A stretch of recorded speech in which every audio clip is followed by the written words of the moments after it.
10. 하얀 스핑크스 상의 덫. 아침 8시나 9시쯤 돼서 나는 미래 세계에 도착한 첫날 저녁에 발견한 노란 금속재 의자를 보았어요. 그날 그 의자에 앉아서 새로운 세계를 둘러보았었지요. 그때의 성급한 판단을 생각하니 쓴 웃음이 나더군요. 그곳에서 내려다보는 경치는 여전히 아름다웠어요. 푸른 잎이 무성했고 화려한 궁전들과 거대한 폐허가 보였고 은빛 강물이 비옥한 계곡 사이를 흐르고 있었어요. 나무들 사이로 군데군데 아름다운 사람들의 밝은색 옷이 보였어요. 그들 중 몇 사람은 내가 위나를 구해주었던 바로 그 장소에서 수영을 하고 있었습니다. 그 광경을 보자 갑자기 찌르는 듯한 아픔이 느껴졌어요. 지하세계로 가는 길 위에 작은 점처럼 보이는 우물의 지붕도 눈에 들어왔어요. 나는 지상의 인간들이 지니고 있는 모든 아름다운 것들 이면에 무엇이 감춰져 있는지 알게 되었습니다. 그들은 풀밭 위에서 한가하게 풀을 뜯는 소떼처럼 즐거운 나날을 보내고 있었고 적에 대해서는 알려고도 하지 않았으며 위험에 대한 대비도 전혀 없었어요. 그리고 죽을 때도 소처럼 죽어갔지요. 나는 인류의 미래에 대한 꿈이 아무 소용없다는 생각에 서글퍼졌어요. 인류는 스스로 멸망의 구렁텅이로 빠져들었던 거예요. 인류는 계속해서 안전이 보장된 균형 잡힌 사회와 안락함을 추구해왔지만 그 결과는 바로 그런 거였어요.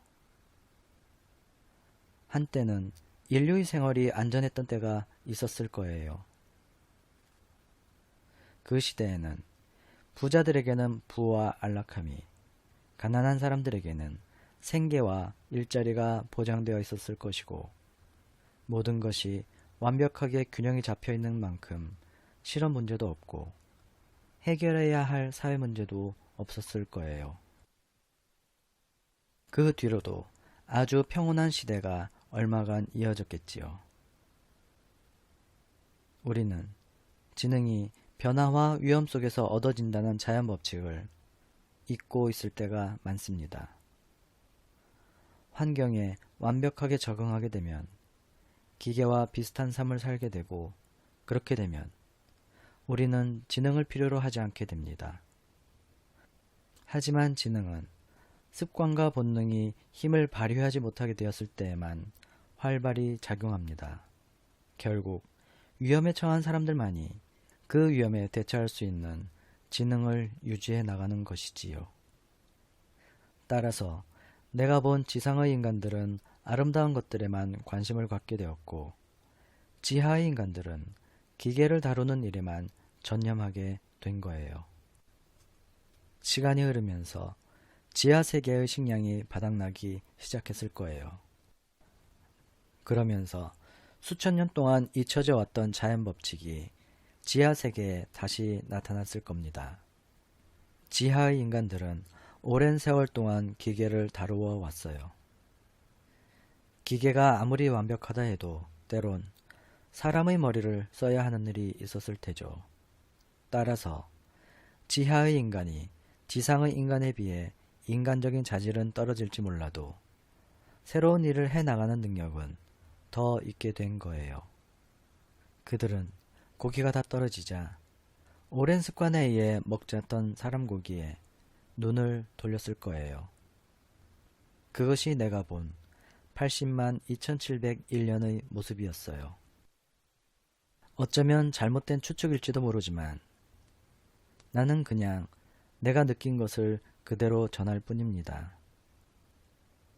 위나를 잃은 슬픔에도 불구하고 피로와 흥분과 두려움 속에 며칠을 보낸 뒤라 그 의자와 고요한 경치와 따스한 햇빛이 무척 기분 좋게 느껴졌어요. 피곤하고 지친 상태에서 이런저런 생각을 하고 있으니까 졸음이 쏟아지더군요. 나는 풀밭 위에 누워 깊은 잠에 빠졌습니다.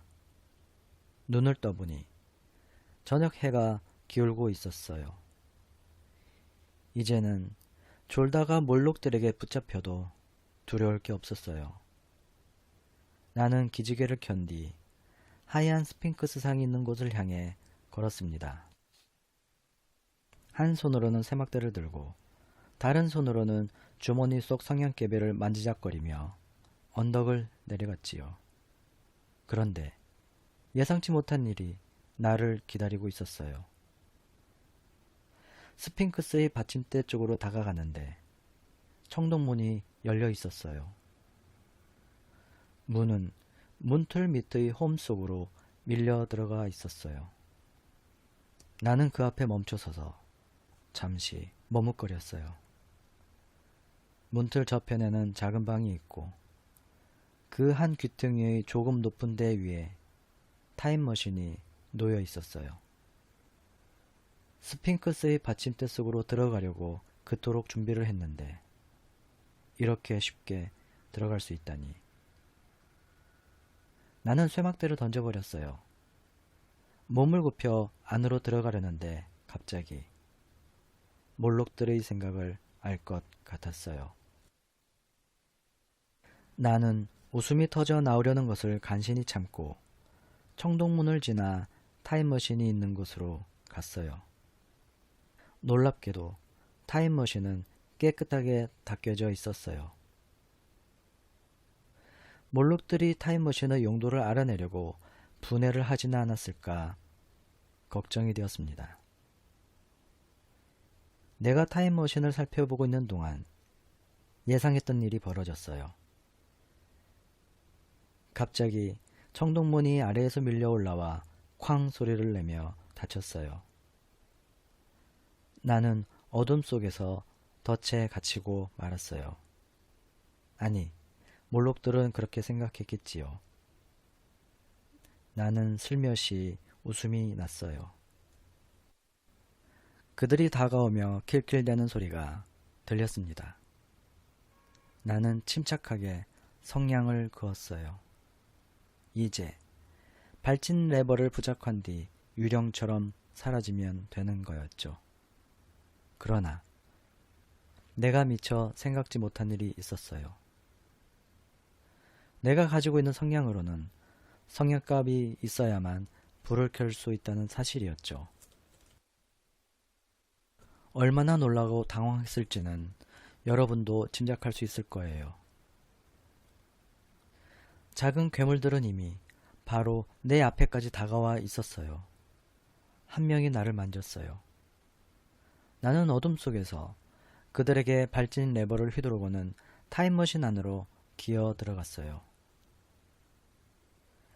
몰록의 손 하나가 나를 붙잡더니 또 다른 손들이 그 뒤를 이었어요.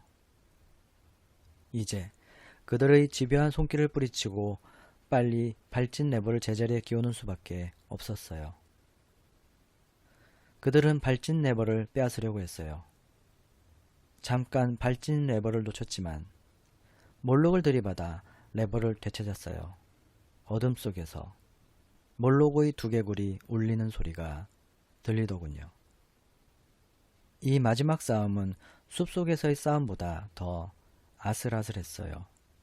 그러나 마침내 나는 발진 레버를 끼운 뒤 그것을 힘껏 눌렀어요. 나를 붙들고 있던 손들이 떨어져 나갔지요. 조금씩 어둠이 걷히면서 타임머신은 전처럼 회색빛에 쌓여 흔들리기 시작했습니다.